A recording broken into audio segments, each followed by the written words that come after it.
വാക്കുകളിൽ ഒതുക്കുവാൻ കഴിയുന്ന ഒന്നല്ല ഈശ്വര ചൈതന്യം എന്നത്. അതായത് നമുക്ക് ഒരിക്കലും ഈശ്വരൻ ഇതാണ് എന്ന് പറഞ്ഞ് മനസ്സിലാക്കി തരിക അസാധ്യമാണ്. ഒരിക്കലും ആർക്കും തന്നെ ഈശ്വരൻ ഇതാകുന്നു എന്ന് പറഞ്ഞ് മനസ്സിലാക്കി തരുവാൻ സാധിക്കുകയില്ല. ഈശ്വരൻ എന്നത് അനന്തതയാണ്. ആദിയും അന്തവും ഇല്ലാത്ത ആ ചൈതന്യത്തെയാണ് നാം ഈശ്വരൻ എന്ന് വിളിക്കുന്നത്. ഈ പ്രപഞ്ചത്തിൽ സർവവും വ്യാപിച്ചിരിക്കുന്ന ആ ചൈതന്യം, നമ്മുടെ സൂര്യൻ എന്നത് ഒരു നക്ഷത്രമാണ്. അതുപോലെ ലക്ഷോപലക്ഷം നക്ഷത്രങ്ങളുണ്ട് എന്നാണ്.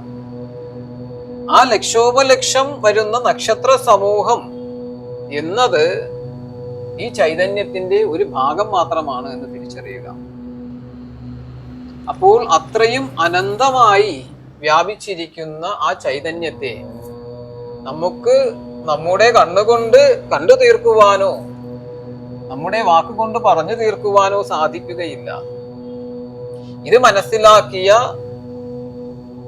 മുനിമാർ, ഋഷിവര്യന്മാർ നമുക്ക് പ്രാർത്ഥിക്കുവാൻ പാകത്തിന് ചിട്ടപ്പെടുത്തിയിരിക്കുന്നതാണ് നമ്മൾ ഈ കാണുന്ന ഈശ്വര സങ്കല്പങ്ങളെല്ലാം.